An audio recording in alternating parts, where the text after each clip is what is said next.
Hello student, आज का हमारा टॉपिक है बेसिक हैंड टूल यानी कि हस्त औजार। कोई भी प्रोडक्शन होता है कंपनी के अंदर, तो उसमें तीन प्रोसेस मेन होते हैं: मार्किंग, मेजरिंग और कटिंग, है ना। तो ये करने के लिए हमें बेसिक हैंड टूल और मशीनों का जो उपयोग है वो किया जाता है। तो उन्हीं बेसिक हैंड टूल की चर्चा करेंगे।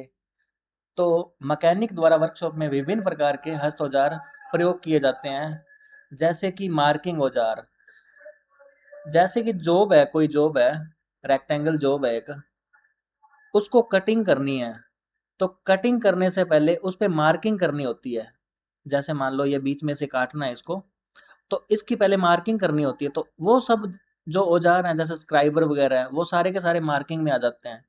क्लीनिंग औजार, क्लीनिंग में यानी कि साफ करना, जैसे स्क्रैपर वगैरह हो गया या रेगमार हो गया, एम्ब्री पेपर, वो सारे के सारे क्लीनिंग औजार में आते हैं। मापन औजार, स्केल है, मेजरिंग टेप है, चांदा है, ये सारे के सारे मापन औजार में आते हैं। स्ट्राइकिंग औजार, स्ट्राइकिंग में जैसे कि हैमर है, गन है, प्लास्टिक हैमर है, वो सारे के सारे स्ट्राइकिंग टूल्स में आते हैं। कर्तन औजार में जो कटिंग करने वाले, जैसे हैक्सा ब्लेड है। संयोजन वियोजन औजार, संयोजन में जैसे कि दो चीजों को पकड़ना, जैसे दो शीट मेटल को पकड़ना और बाद में उस पे कोई प्रोसेस करना। होल्डिंग में जॉब को जो होल्ड करते हैं, जैसे कि बेंच वाइस है, हैंड वाइस है, पाइप वाइस है, इस प्रकार के जो औजार हैं वो होल्डिंग में होते हैं। सबसे पहले अपने चर्चा करते हैं मार्किंग औजार की। बाजार में उपलब्ध कच्चे पदार्थों को उपयोगी वस्तुओं में परिवर्तित करने हेतु तो उस पर विभिन्न सक्रियाएं यानी कि बहुत से ऑपरेशन करने होते हैं। ऑपरेशन कैसे होते हैं? जैसे कि मान लो कोई जॉब है, ये इसको इधर से फिक्स कर दिया। फिक्स करने के बाद इसकी जो कटिंग करनी है ना, वो भी एक प्रोसेस है। मान लो इसके अंदर से ड्रिल ड्रिल करनी है इधर नीचे तक, तो ये भी एक प्रोसेस, ये भी एक, क्या बोलते हैं उसको, हम्म, ये भी एक ऑपरेशन है ना। सक्रियाएं को ऑपरेशन बोला जाता है इंग्लिश में।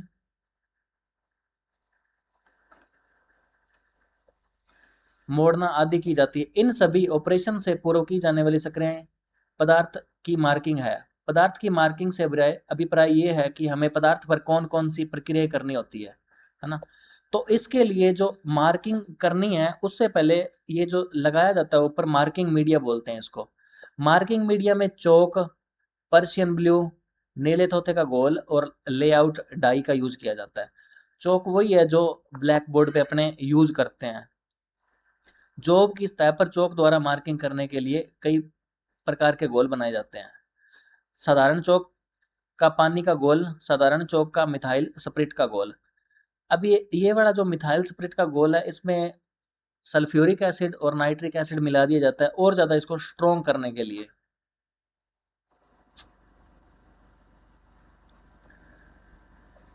जैसे कि ये जॉब है,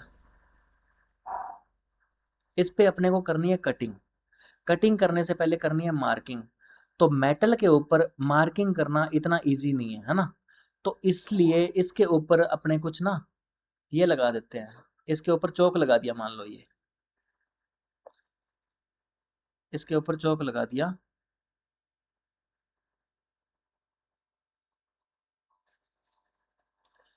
अब इसके लगाने के बाद इस पे जो भी मार्किंग करनी है, ये बीच में से काटना है, तो मार्किंग इजी होगी ना, चौक पे आसानी से दिख जाएगी मार्किंग। तो इसीलिए मार्किंग मीडिया, ये जो चौक है, पर्शियन ब्लू है, ये सब मार्किंग मीडिया का यूज इसीलिए किया जाता है। आगे है पर्शियन ब्लू। इसका प्रयोग मशीनिंग की गई सतहों पर किया जाता है, यानी कि जिस जॉब पर मशीनिंग कर चुके हों, कोई भी, जैसे इसको फिनिशिंग कर दिया, इस पे ड्रिलिंग कर दी, कोई भी सारे ऑपरेशन हो चुके हों, उसके बाद पर्शियन ब्लू का यूज किया जाता है। पर्शियन ब्लू की बहुत बारीक परत जॉब की सतह पर फैलती है, तो इसके द्वारा प्राप्त मार्किंग बहुत स्पष्ट व यथार्थ होती है, परंतु इसके लैब को सूखने में बहुत अधिक समय लगता है। इसके ऊपर जैसे ही कोई मीडिया लगाया ना पर्शियन ब्लू, तो इसको सूखने में ज़्यादा टाइम लगता है ना, इसीलिए इसको थोड़ा सा कम यूज किया जाता है। आगे है नीले तोते का गोल। ये स्टील की जो जॉब है, उस पे मार्किंग मीडिया लगाने के लिए उसका मार्किंग मीडिया है ये। और इस घोल को लगाने से ना ये कॉपर के रंग में परिवर्तित हो जाता है। मतलब जैसे कि ये लगाया नीला तो था, तो ये कॉपर के रंग में परिवर्तित हो जाएगा बाद में, और बाद में इस पे मार्किंग करी जाती है। लेआउट डाई, ये एक नीले रंग की स्याही है, धातु की सतह पर फैला दिया जाता है, जल्दी सूख जाता है। इसके द्वारा मार्किंग बहुत साफ सुथरी होती है। लेआउट डाई लगाने से पहले सतह को साफ कर लेना चाहिए, वरना ढंग से नहीं लगेगी, है ना। अब इसके उद्देश्य क्या है मार्किंग के? समय की बचत होती है। अब समय की बचत कैसे होती है? ये आपका कोई जॉब है, अब इस पे आपने मार्किंग नहीं की, है ना। जैसे काटना है तो बार बार नापना पड़ेगा आपको स्केल से, अच्छा इतना है, ये बार बार नापना पड़ेगा। अगर मार्किंग की हुई है स्टार्टिंग में तो नापना नहीं पड़ेगा, तो इसलिए समय की बचत होती है। जॉब को बार बार जांचने की आवश्यकता नहीं होती।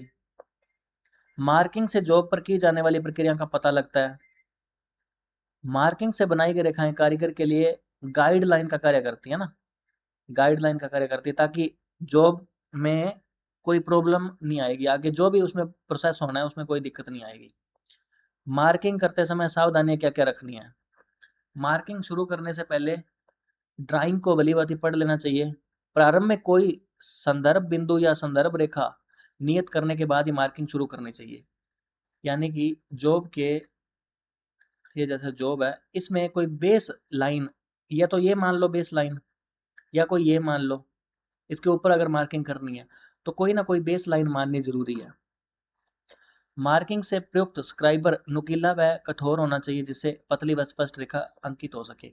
स्क्राइबर एक पेंसिल जैसा औजार होता है।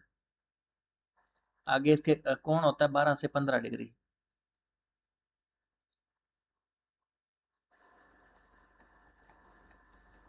ये स्क्राइबर होता है इस टाइप का, ये मेटल के ऊपर लाइनिंग मारने के लिए, मतलब कि मार्क करने के लिए काम में आता है।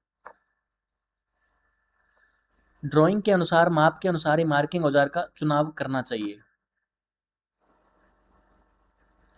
मतलब जैसे आप पत्थर पे मार्किंग कर रहे हो तो उसका अलग कोई स्टैंडर्ड है, टूल्स है। लकड़ी पे मार्किंग कर रहे हो उसका अलग टूल है। मेटल पे मार्किंग कर रहे हो उसका अलग टूल है। मार्किंग को पक्का करने से पहले एक बार दोबारा से पूरी मार्किंग चेक कर लेनी चाहिए। इसको नाप तोल के फिर भी दोबारा देख लेना चाहिए ताकि कोई गलती ना होगी हो। सेंटर पर से निशान इस प्रकार लगाने चाहिए कि मार्किंग स्पष्ट दिखाई देती है। अब जैसे ये मार्किंग कर दी ना, इसके ऊपर सेंटर पंच इसी प्रकार का सेंटर पंच होता है। इसका जो एंगल है वो 90 डिग्री, 60, अलग अलग टाइप में आते हैं ये सेंटर पंच, स्प्रिंग पंच। सेंटर पंच का 90 डिग्री होता है ये एंगल। अब इससे ये ऊपर रखा जाता है और बाद में हैमर से इस पे निशान लगाए जाते हैं।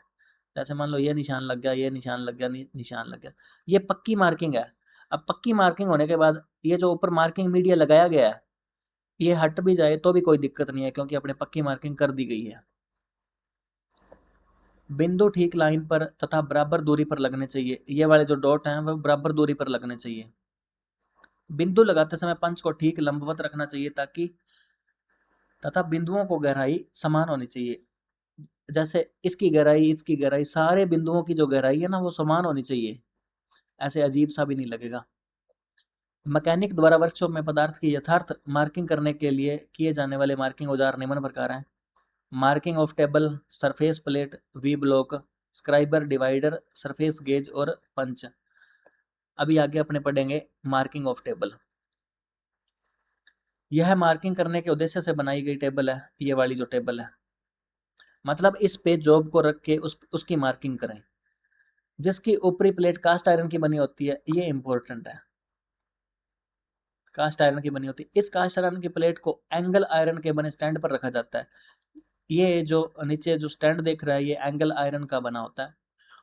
यह कास्ट आयरन के प्लेट को फिनिशिंग करके समतल बनाई जाती है। इसके जो कोने हैं वो 90 डिग्री पे होते हैं। चारों साइडों में भी मशीनिंग की गई होती है। मतलब बहुत ही साफ सुथरा, एक्यूरेसी से काम किया गया होता है। आवश्यकता अनुसार यह प्लेट चौकोर या आयताकार भी हो सकती है। मार्किंग किए जाने वाले जॉब को टेबल पर रखकर मार्किंग की जाती है। कार्य करने पश्चात टेबल को कपड़े से साफ करें व हल्के तेल की परत लगाकर। हल्के तेल की परत क्यों लगानी चाहिए? क्योंकि ये एनवायरनमेंट में वाटर के कांटेक्ट में आती है या मॉइस्चर के कांटेक्ट में आती है, जिससे ये रस्ट लगने का डर है। इसीलिए इस पे तेल की जो परत लगानी चाहिए। आगे है सरफेस प्लेट। मार्किंग टेबल की तरह ही होती है, जो ये भी कास्ट आयरन की होती है, डली हुई प्लेट होती है, जिसे किसी टेबल पर रखकर प्रयोग किया जाता है। सरफेस प्लेट कई साइजों में उपलब्ध होती है, जैसे 50 × 50 सेंटीमीटर स्क्वायर, ये भी 50 है, इसकी हाइट भी 50 है। 100 × 100 सेंटीमीटर स्क्वायर, और मोटाई 2.5 से 7.5 सेंटीमीटर तक होती है। कई बार अधातुओं से बनी सरफेस प्लेट भी प्रयोग की जाती है। अधातु यानी कि ग्रेनाइट से भी बनी होती है, कांच से भी बनी होती है, अलग अलग टाइप से बनी होती है। तो इसको दो भागों में बांटा गया, एक तो है पदार्थ के आधार पर, दूसरी है उपयोगिता के आधार पर।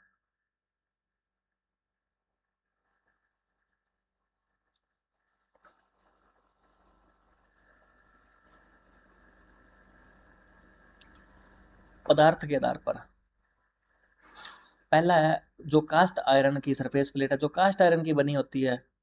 माइल्ड स्टील के इसमें दो हैंडल होते हैं, इधर उठाने के लिए, इधर भी हैंडल होता है, और इधर भी दो हैंडल होते हैं उठाने के लिए ना, इसको उठाना इजी हो सके।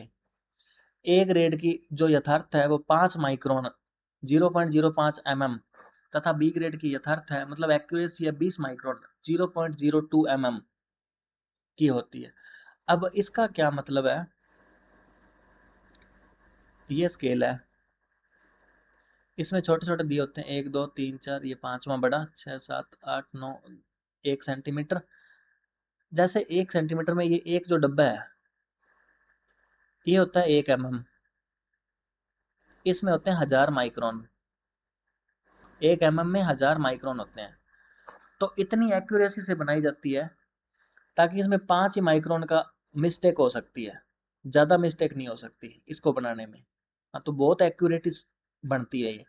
कास्ट आयरन सरफेस प्लेट को किसी ऊंची जगह पर या मार्किंग ऑफ टेबल के ऊपर ही रखा जाता है, जिससे कारीगर खड़ा होके आसानी से कार्य कर सकता है।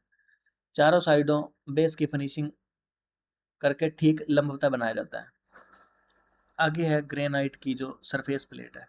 ग्रेनाइट जो कि पत्थर होता है ना, स्टोन, तो ये भंगूर होती है। भंगूर यानी कि जैसे कोई शीशा है, शीशे को हाइट से फेंकेंगे तो वो टूट जाएगा ना, तो पत्थर को भी ऊपर से फेंकेंगे तो टूट जाएगा। तो इसी जो प्रॉपर्टी गुण धर्म को भंगूरता बोलते हैं।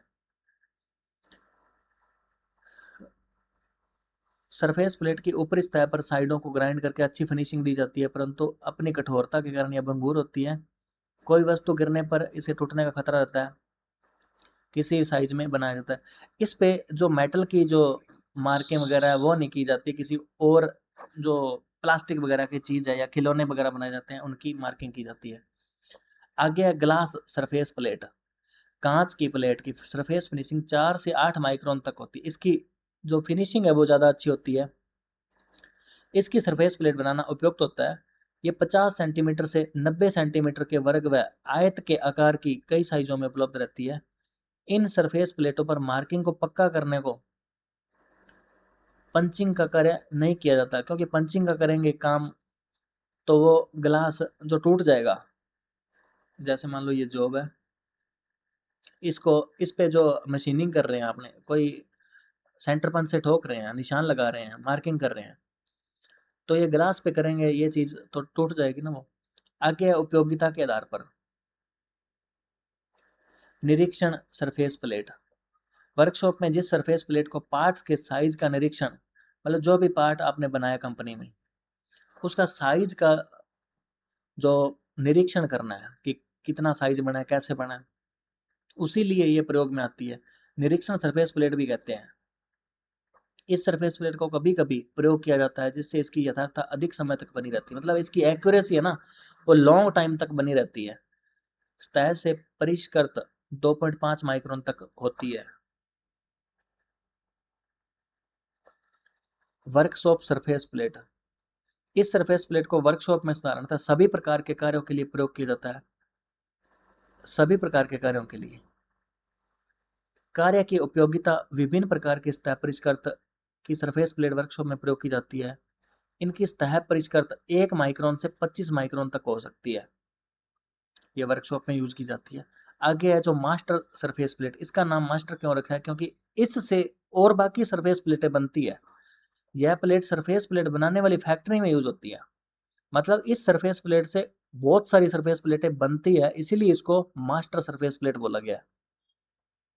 इसको किसी भी सरफेस को ट्यूनिंग करने के लिए प्रयोग किया जाता है, उसकी नाप-तोल करने के लिए या उसकी एक्यूरेसी चेक करने के लिए। प्लेट की समतलता की जांच के लिए सरफेस प्लेट पर पर्शियन ब्लू या सिंदूर की पतली परत लगाकर उस पर जॉब की जांच करने वाली सतह को हल्के से रगड़ा जाता है। जहां पर रंग लगता है वह भाग ऊंचा होता है तथा जहां पर रंग नहीं लगता वह भाग नीचा होता है। समतलता बढ़ाने के लिए स्क्रैपर द्वारा ऊंचे भाग को छीलकर स्क्रैप कर दिया जाता है तथा पुनः रंग का निशान लिया जाता है। इसका मतलब ये है कि जैसे ये अपनी है मास्टर सरफेस प्लेट, इसके ऊपर रखेंगे जांच करने के लिए। ये जो अपने बनाई है, बाद में बनाई है, कोई सरफेस प्लेट बनाई है इसे, तो इसके ऊपर पहले कलर कर दिया जाता है। कलर कौन सा किया जाता है इस पे? मान लो सिंदूर टाइप का कोई कलर कर दिया जाता है, सिंदूर, ये कर दिया कलर।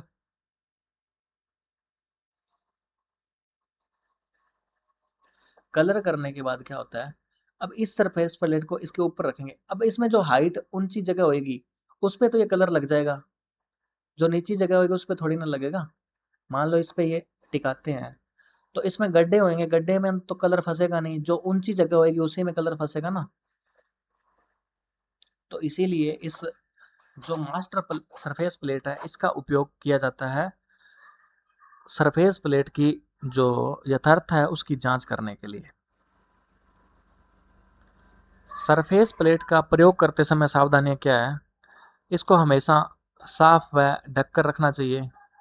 कार्य प्रारंभ करने से पहले प्लेट पर लगे तेल को साफ कर लेना चाहिए, है ना। इससे तेल की एक भी लेयर है ना तो वो में काम करेगी, मतलब इतने कम या ज़्यादा इसकी जो बनावट है। जहाँ तक संभव हो सरफेस प्लेट पर पंच द्वारा पक्की मार्किंग नहीं करनी चाहिए। ये सरफेस प्लेट है, इसके ऊपर कोई मतलब कोई जॉब है, जॉब के ऊपर मार्किंग करनी है, तो इसके ऊपर रख के ये काम नहीं करना है, वरना सरफेस प्लेट में प्रॉब्लम आ जाएगी।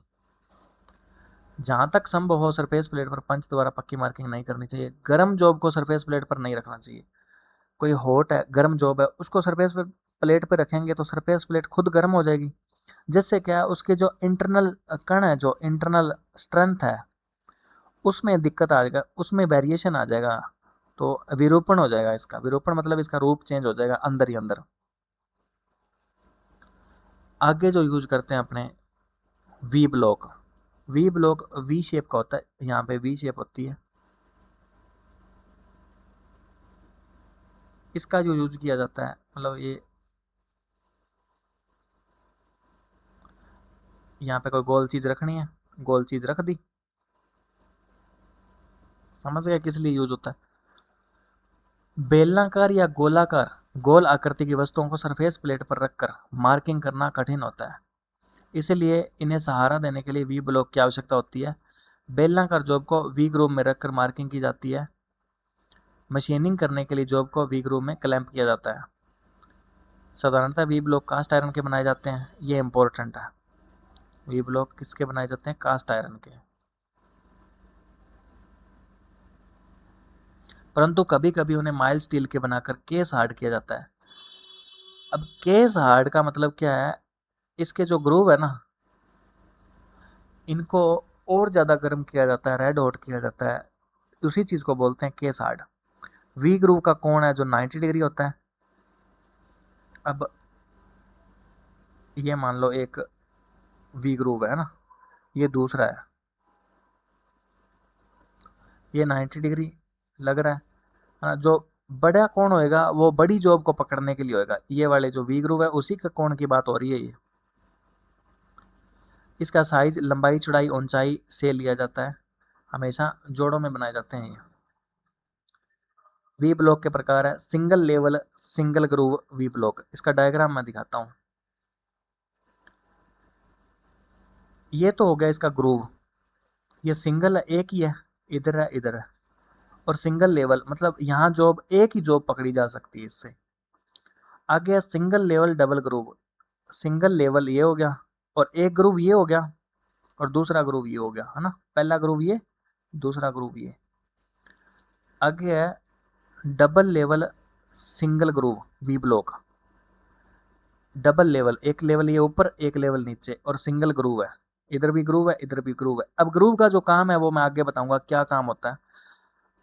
और युग्मित वी ब्लॉक, युग्मित मतलब पेयर में मिलते हैं, ये दोनों पेयर में मिलते हैं। अब ये देखो, ये जो ग्रुव है ना इसका काम ये होगा, ये इस प्रकार के क्लैंप होते हैं, ऊपर नीचे ये नट टाइट कर दिया जाता है।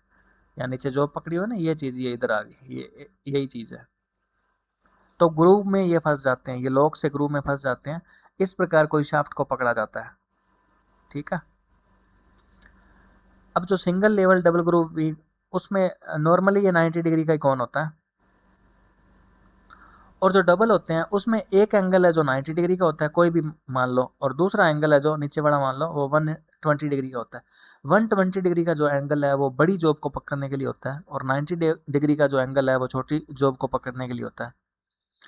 और जो युग्मित है, युग्मित वी ब्लॉक है, वो पेयर में मिलेंगे, दो इकट्ठे ही मिलेंगे, है ना। और ये वी जो क्लैंप है ये भी इसके साथ ही आएंगे। आगे है चुंबकीय V block, magnetic V block. इसका यूज कहाँ होता है। ये कोई मशीन की टेबल है, कोई जॉब है, एक्स वाई जेड जो भी जॉब है, इसको इसके ऊपर रखेंगे। इसके ऊपर रखने के बाद इसकी मार्किंग करेंगे, फिनिशिंग करेंगे, ड्रिलिंग करेंगे, स्क्रैपिंग करेंगे। तो वो सब चीज करते हैं ना, तो ये जॉब हिलती रहती है, इधर उधर हिलती रहती है।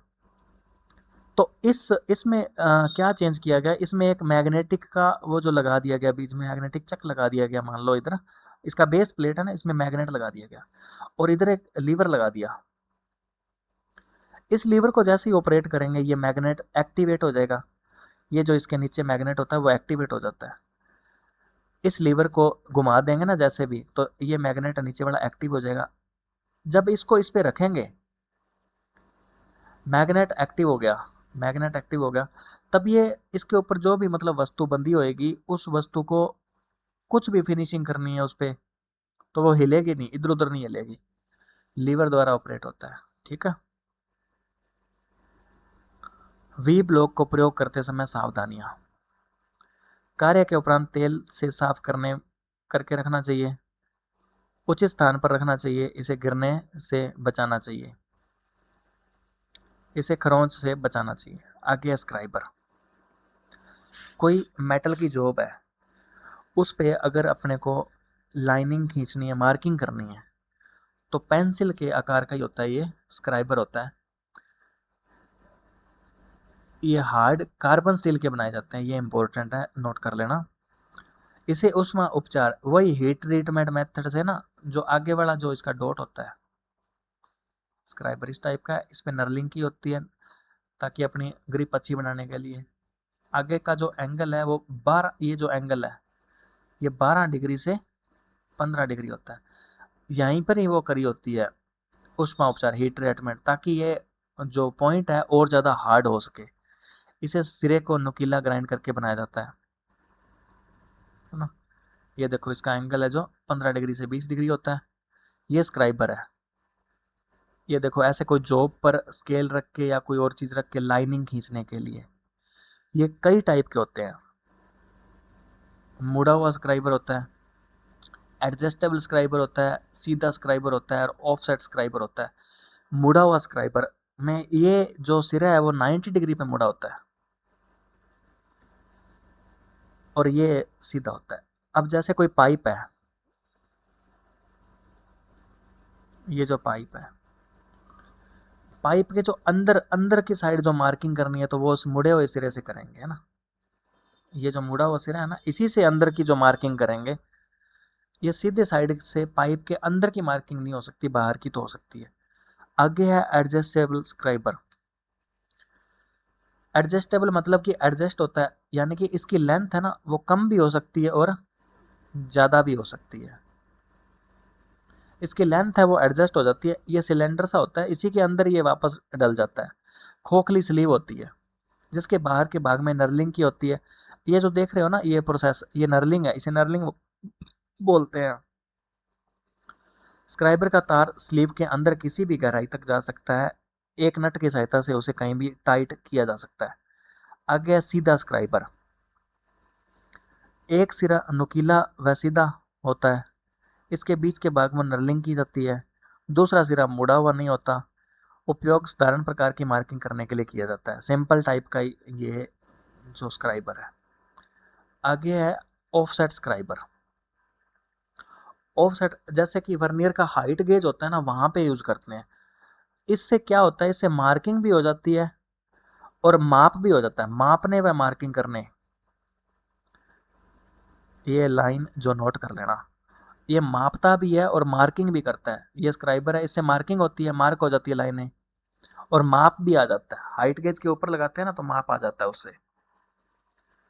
अब जो स्क्राइबर है उसको प्रयोग करने से पहले क्या क्या सावधानियां रखनी चाहिए। इसकी नोक को नुकीला रखना चाहिए। स्क्राइबर के जिस सिरे का उपयोग न हो रहा उस पर रगड़ लगा देनी चाहिए, इससे मार्किंग के दौरान चोट लगने का डर नहीं रहता।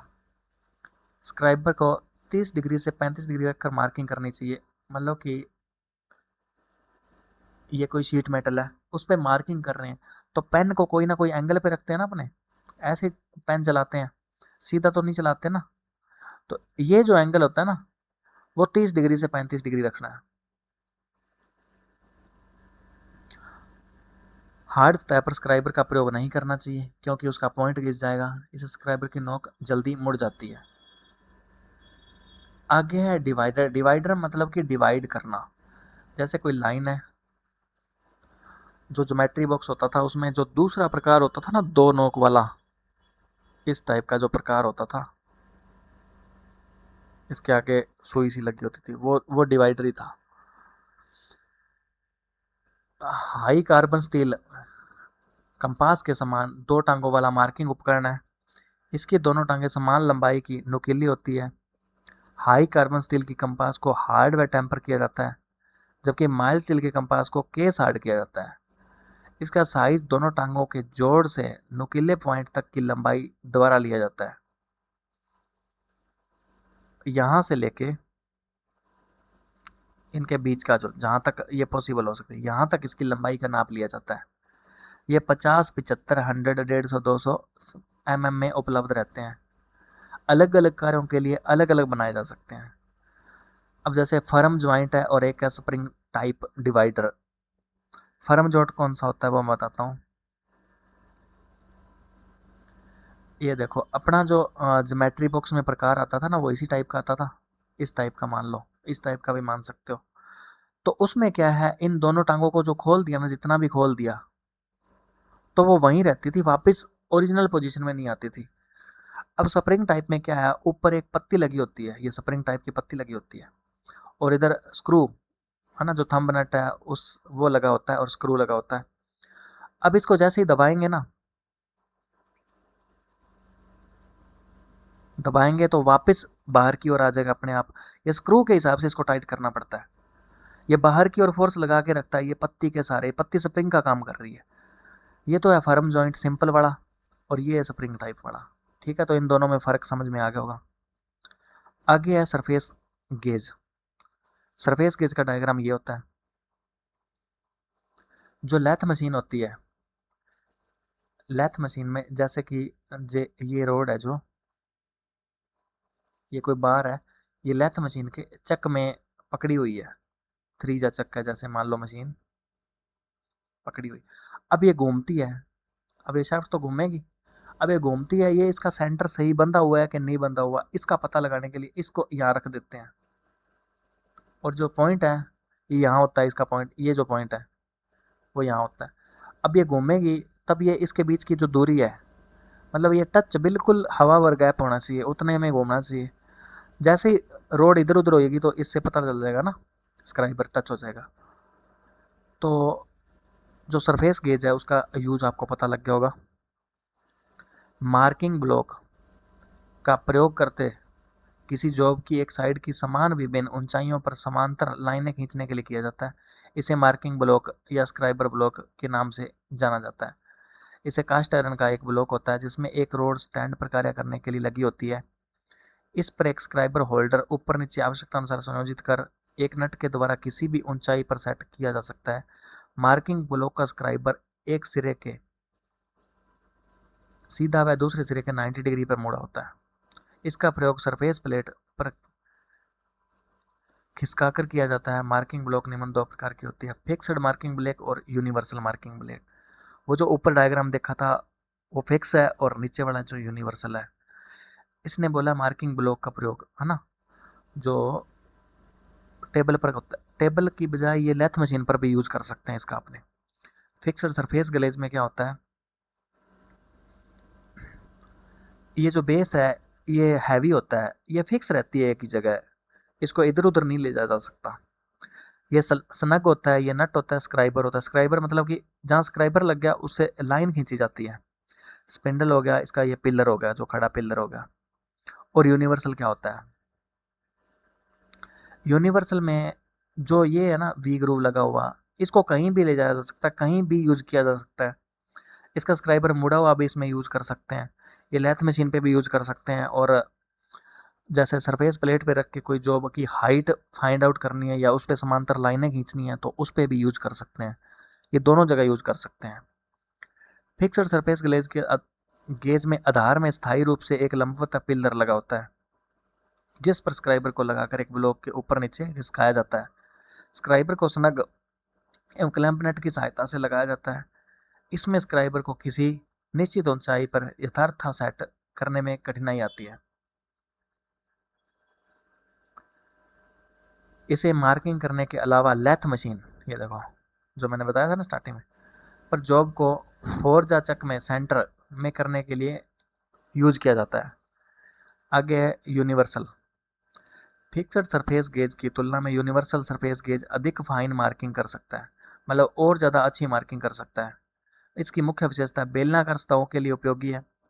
स्पिंडल को किसी भी स्थिति में सेट कर सकते हैं। परिष्कृत फाइन समायोजन शीघ्रता से किया जाता है। यूनिवर्सल सरफेस गेज के बेस में नीचे की तरफ वी ग्रूव कटा होता है। ये देखो नीचे की तरफ वी ग्रूव कटा हुआ है ना, ये बड़ा, जिससे इसमें बेलनाकार वस्तु पर बैठाकर मार्किंग की जाती है। इसके अतिरिक्त बेस पर दो guide pin, rocker arm, fine adjustment, ये सारे के सारे डायग्राम फाइन एडजस्टमेंट ये दिया हुआ है।